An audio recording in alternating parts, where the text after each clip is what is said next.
Mamma salut les amis et bienvenue dans cette nouvelle vidéo des tuteurs du net. Je suis Honoré Unwanou et dans cette vidéo, à la demande de l'un des abonnés de la chaîne YouTube, nous allons apprendre ensemble à pouvoir connecter tout simplement Java à une base de données. Ok, on parle en grosso modo de système de gestion de base de données. Alors dans cette première vidéo, nous allons voir comment interconnecter Java à une base de données ici MySQL. Ok, donc ce sera quelque chose de très simple, vous allez voir par vous-même. On va apprendre pas à pas comment créer la base de données, comment créer également le programme et comment coupler ces deux Mitsubishi là.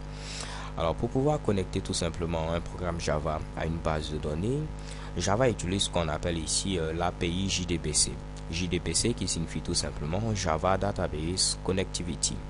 En grosso modo, à l'aide de ce qu'on va appeler ici des pilotes ou tout simplement drivers, c'est le terme qui est généralement utilisé. Les drivers vont vous permettre de pouvoir vous connecter aux différents systèmes de gestion de base de données présents sur le marché.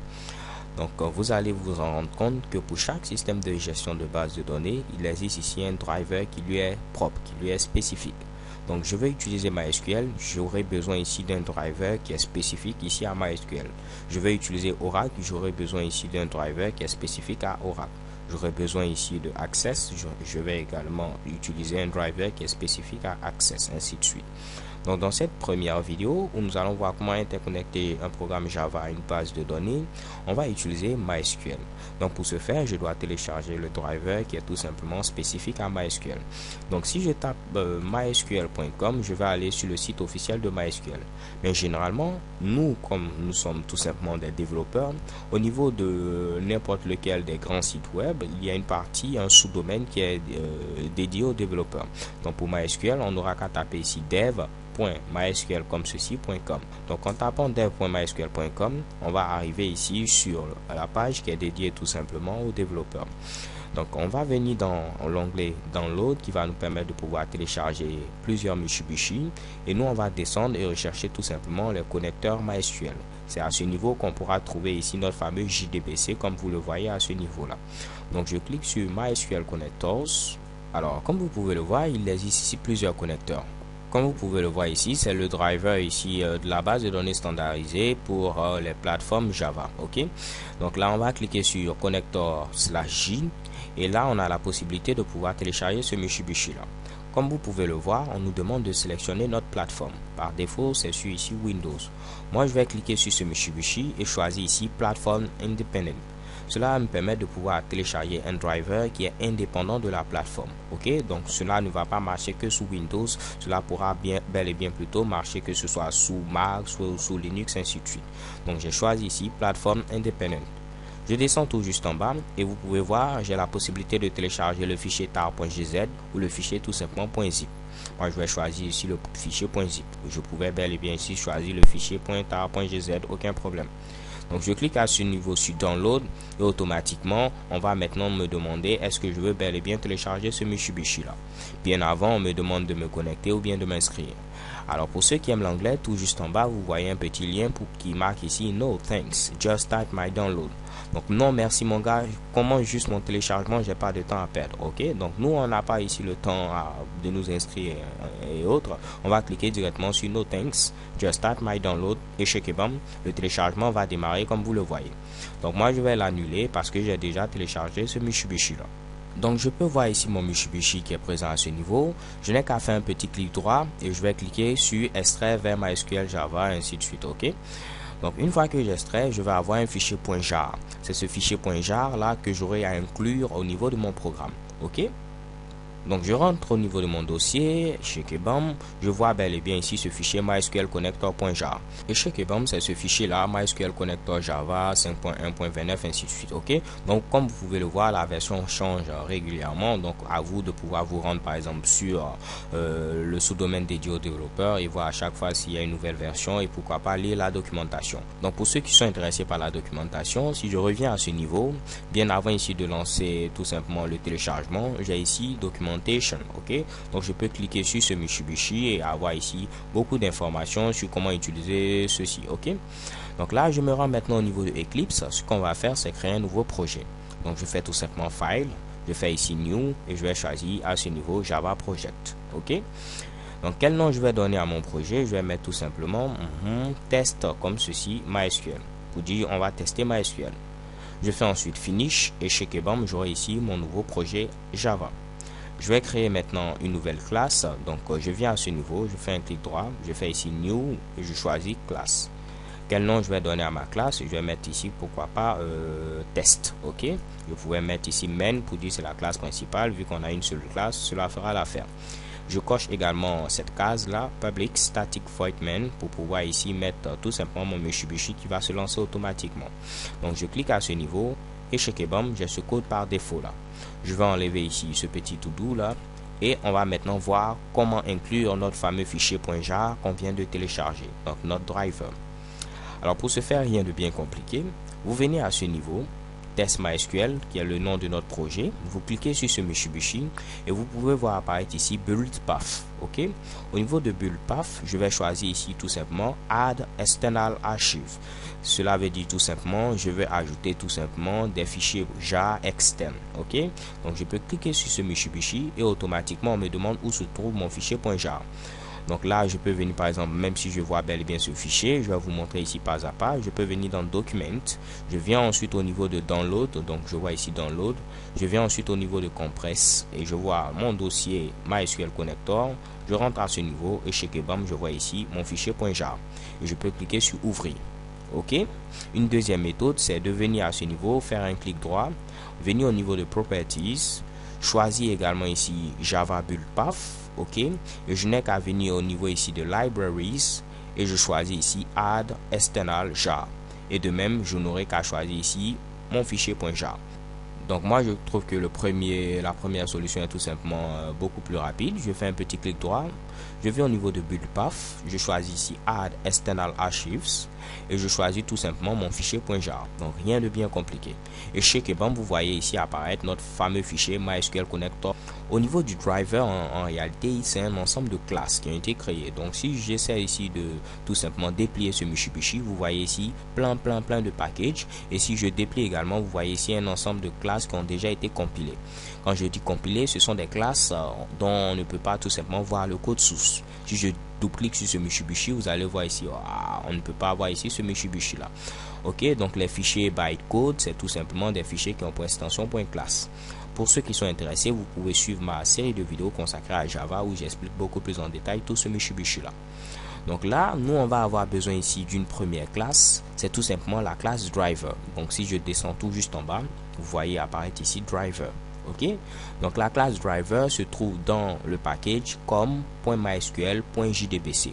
Ok, donc si je veux utiliser cette classe driver, je ne peux pas venir mettre ici new comme ceci et mettre par exemple com.mysql.jdbc.driver. Cela ne va pas fonctionner en mettant également mes parenthèses parce que là c'est une chaîne de caractères, on ne peut pas créer une classe comme ceci. Ok, donc là si vous ne vous rappelez pas, c'est ici que j'avais vu ici com.mysql.jdbc qui représente mon Mitsubishi. Ensuite je mets également un point et je mets ensuite le nom de ma classe qui est présent tout juste à ce niveau ici, driver.class. Ok, donc là cela ne fonctionne pas. Alors ce qu'on va faire, lorsque vous avez une chaîne de caractères, il existe tout simplement une méthode qui a pour nom forName, qui est présente au niveau ici de la classe classe et qui va vous permettre de pouvoir créer une instance d'une classe à partir tout simplement d'une chaîne de caractères. Donc je n'ai qu'à mettre ici classe comme ceci, je n'ai qu'à mettre également forName. Ok, je vais choisir ici la première proposition et je n'ai qu'à donner ici ma classe sous forme de chaîne de caractères. Donc je mets ici comme on l'a vu, .mysql.jdbc.driver. Et là, automatiquement, j'aurai ici tout simplement une instance de ma classe. Ok, donc là, vous voyez que j'ai une erreur. Si j'essaie de survoler ce Mitsubishi, vous voyez ici, on me propose des Mitsubishi. Alors là, c'est très simple. C'est que cette petite instruction peut générer ici des erreurs. Au cas où tout simplement, par exemple, le driver n'est pas présent. Donc, on vous conseille de pouvoir tout simplement l'entourer par un bloc try catch qui va permettre de gérer les exceptions. Donc, je mets ici try. Je vais dire, mon gars, essaie de faire ce Mitsubishi. Et si tu ne peux pas le faire, il faut tout simplement capturer l'exception. Donc je mets ici catch, je mets ensuite exception et je peux appeler mon exception par exemple E et je n'ai qu'à mettre ici E.print stack trace. Chez Kebam, tout marche à la perfection. Ok, donc si j'avais tout simplement laissé ce Mitsubishi comme ceci, Et je venais ici, j'avais mon erreur, je survolais, je viens à ce niveau, je choisis Surround with Try Catch et il va tout simplement l'entourer par un bloc Try Catch. Donc là, vous voyez que lui, il a géré une exception particulière. C'est ici Class Not Found Exception. C'est tout simplement si cette classe driver là n'existe pas. Donc en grosso modo, si on n'a pas inclus ici notre fameux driver. Donc moi, je veux gérer toutes les exceptions, pas seulement cette exception-là. Donc raison pour laquelle, en lieu et place de mettre class not found exception, j'ai mis directement exception. Comme ça, n'importe laquelle des erreurs qu'il va rencontrer, il va la capturer et afficher ici le message. Ok? Donc libre à vous, par exemple, de mettre un petit system.out.println, impossible de se connecter à la base de données, par exemple. Alors là, vu qu'on a maintenant une instance de notre classe, certains compilateurs vont générer une erreur parce qu'ils ne connaissent pas également cette ligne-là. Donc comme je vous l'ai dit, ça c'est tout simplement une classe. Donc si je veux utiliser cette classe, je dois créer une instance de cette classe. Par exemple, si j'ai une classe button, je veux utiliser cette classe, je dois mettre ici new button pour dire que je veux une nouvelle instance tout simplement de cette classe là avec mon petit point virgule. De même ici, si je veux une nouvelle instance de cette classe, je n'ai qu'à mettre un petit point et je mets ici new instance. Comme ça, il va me créer tout simplement une nouvelle instance de ma classe qui est présente à ce niveau. Ok, donc là, libre à vous de mettre ce Mitsubishi, comme ça vous n'aurez pas ici d'erreur sur certains compilateurs. Alors maintenant, vu qu'on a une nouvelle instance de notre fameux driver qui est présent à ce niveau, on va maintenant faire une connexion à notre base de données.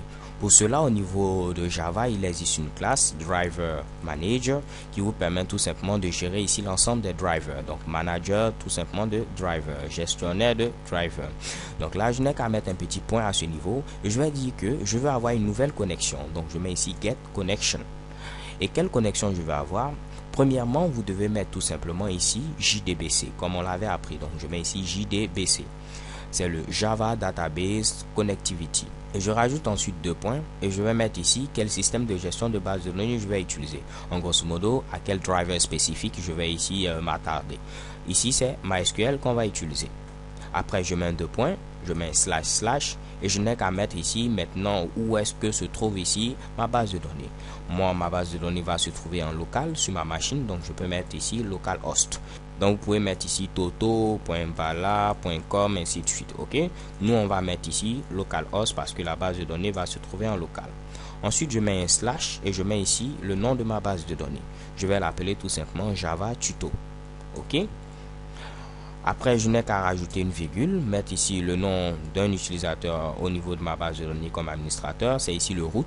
Et ce root là n'a pas de mot de passe. Donc, je mets ici root et sans mot de passe. Par défaut, c'est ce Mitsubishi là. Donc, si vous avez un utilisateur qui a pour nom par exemple Mercury, vous mettez Mercury et ensuite ici le mot de passe par exemple. Donc, ici, il n'y a pas de mot de passe et l'utilisateur par défaut, c'est root. Donc si on récapitule, on met JDBC, on met deux points, on met MySQL, on met deux points, // on met ici le serveur, on met ensuite le nom ici de notre fameuse base de données, le nom de l'utilisateur et le mot de passe. Parfait. Donc vu que cette base de données n'existe pas, Java Tuto, je me dois ici de la créer. Donc j'ouvre rapidement ce Mitsubishi et là, moi j'ai installé tout simplement WAMP Server. Donc si vous voulez avoir WAMP Server, vous n'avez qu'à taper ici au niveau de Google WAMP Server et chez Kebam vous pouvez télécharger WAMP Server au niveau de votre machine. Donc je lance WAMP Server et vous voyez je peux choisir ici ce premier lien là. Automatiquement on va me rediriger sur le site officiel de WAMP Server et je peux télécharger la version qui est spécifique tout simplement à mon système d'exploitation. Donc là vous avez ici plein de propositions. Je peux télécharger la version WAMP Server 32 bits ainsi de suite ou 64 bits. Donc moi je l'ai déjà téléchargé, je l'ai installé. WAMP Server va vous permettre de faire quoi? Donc WAMP Server avec le W signifie tout simplement Windows, A signifie ici Apache, M signifie MySQL et P signifie PHP. Donc avec WAMP Server, vous aurez Apache qui est un serveur web, MySQL qui est un système de gestion de base de données, et le P c'est tout simplement un petit interpréteur PHP que vous aurez au niveau ici de votre machine. Donc en grosso modo, moi je l'installe pour avoir tout simplement MySQL. Ok, donc vous pouvez télécharger tout simplement un serveur MySQL en tapant ici MySQL Server et vous pourrez installer ici MySQL Server au niveau de votre machine. Et moi je vais installer directement WAMP parce que je l'ai déjà sur ma machine. Donc une fois que vous avez installé WAMP, vous n'avez qu'à rechercher WAMP au niveau de votre machine et lancer ici ce petit raccourci là.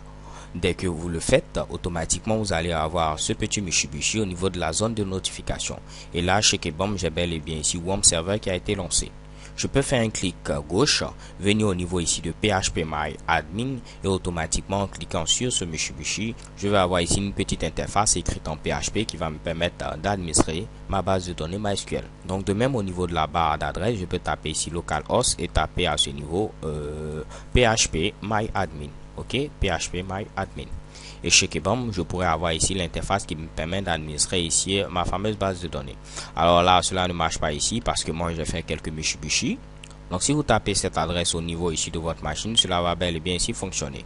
Moi, j'ai remplacé tout simplement phpMyAdmin en faisant ici quelques petites configurations par PMA. Donc, en tapant ici localhost/PMA, automatiquement, je vais venir ici à ce niveau-là. Ok? Donc, vous n'avez qu'à taper ici localhost/phpMyAdmin au risque de me répéter. Donc j'avais dit au niveau ici de notre fameux script que notre base de données a pour nom Java Tuto. Donc je me dois de créer cette base de données là. Je viens au niveau de base de données et je n'aurai qu'à mettre ici le nom de ma base de données. Donc je tape ici Java underscore Tuto. Ensuite je vais choisir ici un petit interclassement. Je vais choisir par défaut UTF-8 Général CI. UTF-8 pour ne pas avoir de problème d'accent, général pour dire que ce Mitsubishi avec toutes les langues, parce que vous voyez qu'il peut être spécifique à une langue, par exemple l'espéranto qui est la langue universelle, ainsi de suite. Ok, donc général pour dire ici prend en compte toutes les langues. Et CI pour case insensitive, cela veut dire soit insensible à la casse. Ok, donc on clique sur ce Mitsubishi, donc insensible à la casse, il ne va pas faire de différence entre les majuscules et les minuscules. Donc là je n'ai qu'à descendre à ce niveau et je vais choisir ici ma base de données. Ok, je l'avais appelé Java Tuto. Chez Kebam, vous voyez ici Java Tuto. Au niveau de cette base de données, on va créer une seule table. Je vais l'appeler tout simplement Users. Et au niveau de cette table, on va avoir trois champs. Un premier champ ID, un deuxième champ tout simplement nom, et un troisième champ, on va mettre tout simplement profession. Ok, pour être un peu simple. Donc là, je mets ID, je vais mettre ici auto increment, donc la valeur va s'incrémenter automatiquement 1, 2, ainsi de suite. Ok, donc là, je mets ici primary pour dire tout simplement que c'est la clé primaire. Je vais mettre ici mon second champ ici nom et mon dernier champ profession. Ok, donc à ce niveau, le nom c'est un varchar, donc c'est-à-dire c'est un petit texte de 255 caractères maximum. Vous êtes obligé ici de préciser la taille. La profession également, donc en lieu et place ici de mettre profession qui serait également un varchar, j'aurai que des varchars. Je vais préférer mettre ici, pourquoi pas ici âge. Ok, comme ça j'aurai également un entier, donc je mets ici int. Donc l'ID c'est un entier, en auto-incrément clé primaire, on a également le nom qui est un varchar de 255 caractères maxi et l'âge qui est un entier. Je clique sur sauvegarder et automatiquement j'aurai à ce niveau ici ma nouvelle table users qui sera créée. Donc on va insérer des valeurs au niveau de cette table. Donc je viens rapidement au niveau de ma table, donc je clique sur users et là j'aurai la possibilité de pouvoir cliquer plutôt sur insérer. Donc on va insérer quelques valeurs. Premièrement, je vais mettre comme nom, disons Jessica. Comme âge, je vais mettre ici 19 ans. Ne me demandez pas qui est Jessica. Je vais mettre pourquoi pas également Mercury. Comme âge, je vais mettre ici 98 ans. Et je clique sur exécuter. On va ajouter encore deux autres valeurs pour avoir plein de valeurs. Donc au minimum 4, ça fera l'affaire. Je vais rajouter également pourquoi pas teacher du net et je vais mettre comme âge tout simplement 2 ans et je vais rajouter également Francis et comme âge je vais mettre ici 15 ans. Je clique également sur exécuter. Donc là on vient de rajouter rapidement 4 entrées au niveau de notre table. Je clique sur afficher et là vous allez avoir listé ici ces 4 entrées là. Jessica 19 ans, Mercury 98 ans, Teacher du net 2 ans et Francis 15 ans. Donc l'idée c'est au niveau ici de notre fameux script Java, notre fameux programme Java, pouvoir afficher ici ces utilisateurs que nous avons stockés au niveau de la base de données. Donc à ce niveau, j'avais précédemment dit, on va utiliser le gestionnaire des drivers pour avoir une nouvelle connexion au niveau de notre base de données. Donc ceci va retourner une connexion. Donc je n'ai qu'à stocker ce Mitsubishi au niveau d'une variable que je vais appeler également connexion. Et cette variable est tout simplement un objet de la classe connection. Ok, donc là je dois créer ici cette variable. Donc je mets connection et je vais dire que je vais appeler ma variable connection. Ok, donc j'ai une erreur parce que je n'ai pas importé la classe. Je sélectionne ce Mitsubishi et là je n'aurai qu'à faire import connection, mais il se trouve bel et bien dans le package java.sql. Donc je clique sur ce Mitsubishi java.sql. Ok, Donc d'autres préfèrent mettre ici directement import java.sql étoile parce que l'ensemble des classes que nous allons utiliser se trouve au niveau de ce java.sql. Donc en mettant ça, à mon avis, cela peut créer un manque de performance parce que vous allez inclure toutes les classes alors que vous n'allez pas ici les utiliser toutes. Ok, donc je préfère inclure spécifiquement les classes que je vais utiliser. Ici par exemple, driver, manager et shake-bump, je n'ai plus ici cette erreur là. Donc après avoir inclus ce Mitsubishi, on a maintenant notre connexion à la base de données. On va créer également un autre élément qui va nous permettre de pouvoir maintenant faire des requêtes. Ok, donc c'est un élément de type statement. Donc je viens également à ce niveau, je vais mettre ici statement, oups, et là il aura pour nom également statement. Donc si vous avez remarqué, je prends ici le même nom que ma classe, seulement que je mets ici tous mes Mitsubishi en minuscules.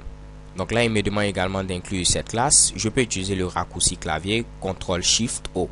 En mettant CTRL-SHIFT-O, donc il me demande de quelle classe je parle. C'est bel et bien celle qui est présente au niveau de java.sql statement. Et chez Kebam également, il inclut ici ce deuxième Mitsubishi et Connection Driver Manager.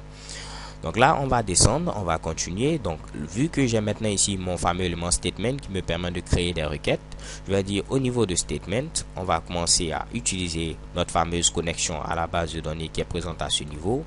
Et je vais dire, mon gars, celle-ci va nous permettre de pouvoir créer ici des requêtes. Donc, je mets ici create statement. Donc, grâce à statement maintenant, je pourrai créer ici mes fameuses requêtes. Donc d'autres préfèrent appeler ce Mitsubishi CNX comme connexion et ST comme statement, comme ça ce sera beaucoup plus facile à réécrire. Mais je préfère rester tout simplement explicite au niveau ici de mes noms de variables. Donc je mets tout le nom, statement et également ici connection. Donc là on peut faire maintenant une première requête grâce à ce fameux statement. Donc je n'aurai qu'à mettre ici statement et je mets execute query qui me permet tout simplement d'exécuter une requête. Donc je choisis ici execute query. Et je n'aurai qu'à mettre ici ma requête. Donc tout ce que j'ai à faire, il faut me sélectionner. Donc vous devez maîtriser SQL, le nom et également tout simplement l'âge depuis la table users. Ok, et c'est tout. Donc je mets également un petit point virgule. Donc sélectionne-moi tous les noms et également tous les âges que tu vas trouver au niveau de la table user. Ok, donc pour chaque entrée. Donc ce Mitsubishi va retourner un ensemble de résultats. Et comme on dit ensemble de résultats en anglais, c'est tout simplement result comme ceci, set. Ok, donc je n'aurai qu'à copier ici ce Mitsubishi et je vais créer également un nouvel objet de la classe result et je vais l'appeler tout simplement result. Ok, donc je vais mettre au niveau de result tout simplement l'ensemble des résultats que va me retourner ici cette fameuse requête là une fois qu'elle a été exécutée. Donc au niveau de result, je peux taper ici result.set. Donc si je mets system.out.println et je mets ici result comme ceci .next, cela va me permettre de dire hey mon gars, donne-moi ici le prochain résultat. Donc là, puisqu'on n'a pas encore de résultat, le prochain résultat va signifier tout simplement le premier résultat. Mais en mettant result.next, cela ne va pas donner le résultat lui-même, il va vous permettre de savoir est-ce qu'il y a vraiment un prochain résultat. Donc s'il y a un prochain résultat, je dois voir apparaître ici true. Je lance ce Mitsubishi et qu'est-ce que vous allez voir à ce niveau? Shake-bump true. Cela veut dire qu'il y a plutôt bel et bien un résultat. Ok, donc tout ce que j'ai à faire c'est quoi? Je vais dire mon gars, tant qu'il y a des résultats, donc je mets ici while result.next, c'est-à-dire ici tant qu'il y a des résultats, tout ce que tu as à faire c'est m'afficher ici ces résultats. Donc je mets ici system.out.println, tu vas m'afficher le nom. Ensuite, tu mets une petite virgule, tu vas m'afficher également ici l'âge. Et je mets également ici point virgule. Donc à ce niveau, pour le nom, qu'est-ce qu'il faudra faire? Il faudra récupérer ici le nom grâce à notre fameuse requête. Donc là, je vais être un peu léger. Oups, je vais enlever ce Mitsubishi. Et au niveau de result, si je veux récupérer tout simplement un entier, c'est vraiment très simple. Je n'ai qu'à mettre ici result.getInt qui me permet de retourner tout simplement un entier. Je peux mettre getString qui me permet de récupérer une chaîne de caractères, ainsi de suite. Donc vu que ici le nom c'est une chaîne de caractères, je vais mettre ici getString. Ok, et là je n'aurai qu'à dire au niveau ici de ma table quel est le nom de mon champ. Le nom de mon champ c'est tout simplement nom. Ok, donc je viens à ce niveau et je mets ici nom. Donc récupère-moi le champ nom qui est bel et bien ici une chaîne de caractères et tu vas la coller ici à ce fameux nom là.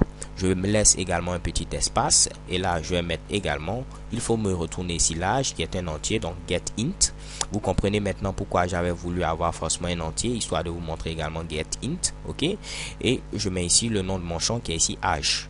Ok, donc là il va me récupérer ici le nom, il va le mettre à ce niveau après nom, il va me récupérer également l'âge, il le met après ici âge. Je vais mettre un petit tiret pour séparer ces deux Mitsubishi là. Alors si je lance l'exécution de mon script, qu'est-ce que vous allez voir? Mamma mia, nom Jessica 19 ans, Mercury 98 ans, Teacher du net 2 ans et Francis 15 ans. Vous voyez bel et bien qu'il récupère ici ces informations là. Ok, donc je peux rajouter également en. Donc je mets ici plus, je mets également ici en. Et avant de terminer, je vais également ajouter d'autres entrées pour vous montrer que notre script ici s'adapte également lorsqu'on ajoute de nouvelles informations. Donc pourquoi pas, je vais ajouter également un nouveau nom. Je vais mettre un nom de fille, pourquoi pas Mélissa. Je vais mettre ici 18 ans. Et je vais mettre également ici un vieux nom, Catherine. Excusez-moi, Catherine, je mets 56 ans. Je fais exécuter. Ok. Donc là, je viens d'ajouter également deux nouvelles entrées. Si je viens afficher ici mes différents enregistrements, je vais voir maintenant 6 enregistrements parce que j'en avais 4 précédemment. Ok. Donc si je viens au niveau d'ici, je dois avoir après exécution également Catherine et Melissa. Je viens au niveau de mon script, je clique sur Run.